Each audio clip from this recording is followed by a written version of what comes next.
You know, as a kid, when you put Mentos into a Coke bottle and it explodes, that was the first 2 days here at the Big Rock Tournament. Just a lot of excitement and explosion with 2 Marlin being over 500 pounds. The next day, 2 over 410 pounds. But the last 3 days, not much has really happened. Wednesday, Thursday, just a lot of game fish, some dolphins, some wahoo. But then today, still, we're just getting a boat actually in right now to waste some game fish. But so far, only 4 Blue Marlin have brought in total throughout this entire event this week. So we still got a lot of people out here. It is a Friday, which means work is done, coming out to enjoy some food and the festivities, but no Blue Marlin. But here's the leaderboard right now through the first 5 days, as this is the final day. Currently at the top, Game Time, the boat made from Atlanta, Georgia. They have that 516-pound Blue Marlin. In second place, it's the Release. They're named just the Release, as they brought in the 504-pound Marlin on Monday, which won the Fabulous Fisherman Prize of $1.7 million.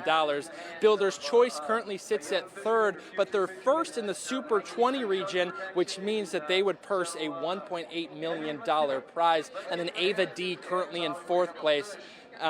With the amount of money. So there's $7.5 million. I just checked a little bit ago. 37 boats have won some money so far between Game Fish and Blue Marlins. So a lot of people have gotten into that pot, but just no Blue Marlin. And there's a lot of people talking. We've talked to some locals. Is it the heat on the water? Is it the bait? Did the Marlins just say, you know what, we're done fishing for the next 2 days? So who all knows? Well, it's not like watching paint dry, but we certainly haven't had the excitement we did on Monday and Tuesday, where we brought in 2 Blue Marlin over 500 pounds. The first one being a Kinston native in Rom Whitaker, captaining the Release, where he won $1.7 million because he won the Fabulous Fisherman Prize because he brought the first fish back over 500 pounds. But not 2 hours later, Game Time, a boat made in Atlanta, Georgia, brought in a 516-pound Marlin that took over the #1 spot worth $1.8 million. On Tuesday, we had Builder's Choice. They're #1 in the Super 20, which means they also have a $1.8 million prize right now, but they're third in the overall list. Release has the most money with $2.2 million.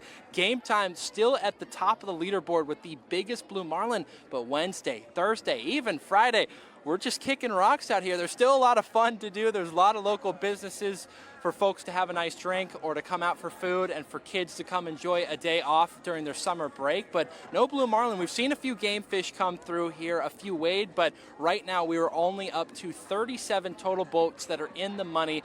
4 are over that $100,000, that 6-figure price. That would be pretty nice. That would be pretty good. I would say that for sure. But it's been a great day so far. No Blue Marlin, but that's your leaderboard of the top 4. Nothing has changed since Tuesday. It's only 5:32. Technically, they still have another 28 minutes to come back and get their fish weighed if somehow they catch a Blue Marlin and bring it back. But we'll see if that all happens in that time. So I'll have that update for you guys at 6 o'clock. Sitting, enjoying Big Rock. I'm Luke Schwartz for News 12, sending it back to you guys. All right, Luke, still time to reel in a big one. And not every catch in the Big Rock tournament makes it to the dinner table, including the Blue Marlins. Have you ever wondered what happens after the fish is caught? Well, News 12's Maya Cruz joins us live in Morehead City with what happens to those Blue Marlins after they're weighed. And after the Blue Marlins hit the deck, they are handed off from the fishermen to the students, where the real process begins. The Blue Marlins are a rare fish and a rare find. The ones typically caught in the tournament are females, seeing as they are 3 times bigger than the males. But after being measured and weighed here at the Big Rock Landing, they are then shipped to NC State.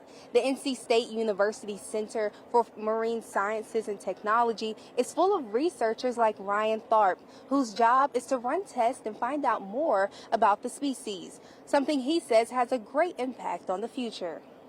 It's important because there's not a lot of information on the marlin. It's building a good framework, a good foundation of knowledge for future studies and for future management ideas or practices that could come out of this.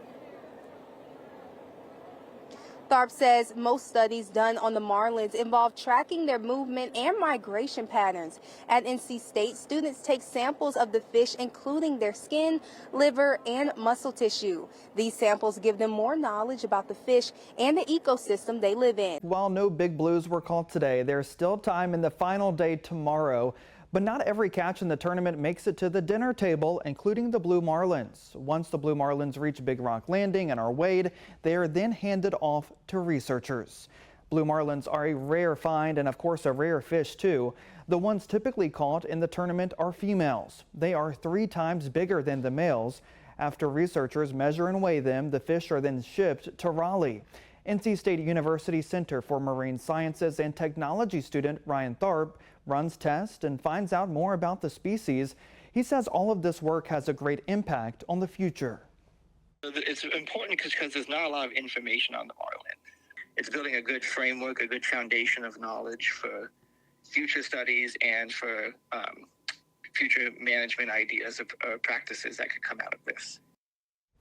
Tharp says most studies on the marlins involve tracking their movement and migration patterns.